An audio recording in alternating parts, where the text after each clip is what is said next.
పిల్లలు బయట వెళ్ళి ఆడుకోవడం అనేది మనం చూస్తూ ఉంటాం. కానీ చాలా మంది పేరెంట్స్ బయట తడిస్తే ఫీవర్ వస్తుంది, కాఫ్ వస్తుంది అని చెప్పేసి చేయకుండా అట్లనే ఇంట్లో కూర్చోబెడతారు.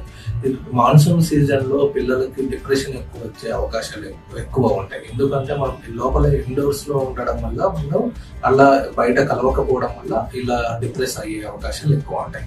అందుకని వాళ్ళ మెంటల్ గా హెల్తీగా ఉంచడానికి వాళ్ళకి ఇండోర్ యాక్టివిటీస్ లైక్ చెస్ కానీ, క్యారమ్స్ కానీ, లేకపోతే మన టెన్నిస్ కానీ, షటిల్ కానీ, లేదంటే బ్రెయిన్ యాక్టివ్ గా ఉండే పజిల్స్ కానీ, యాక్టివిటీని పెంచే పజిల్స్ లాంటివి చేయించడం చాలా ముఖ్యం. సో దాంతో పాటు ఫిజికల్ ఎక్సర్సైజ్ కూడా ఉండాలి అనమాట. కమింగ్ టు నిద్ర అనేది కనీసం 6 to 7 hours రోజు ఉండాలి. సో ఈవెన్ హాలిడేస్ ఉన్నప్పుడు కూడా మినిమం 6 to 7 hours రాత్రిపూట పిల్లలు నిద్రపోతే మన రోగనిరోధక శక్తిని పెంచుతుంది. సో హోమ్ మేడ్ రెమెడీస్ మనం ఇంట్లో చాలా కామన్ గా చూస్తూ ఉంటాం. మన ఈ రసం నుంచి కూడా అన్ని కూడా మనకు హోమ్ మేడ్ రెమెడీస్ లాగానే పనికొస్తాయి.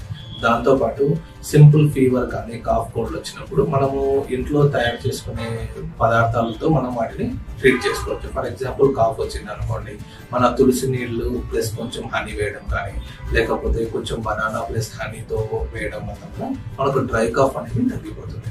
అలాగే మనం పాలల్లో కొంచెం పసుపు వేసి ఇవ్వడం కానీ, వామ్ వాటర్ తో గర్గ్లింగ్ చేయించడం కానీ, వామ్ వాటర్ తాపించడం కానీ, ఇలాంటివన్నీ కూడా మనకు సోర్ త్రోట్ ని తగ్గిస్తాయి అన్నమాట.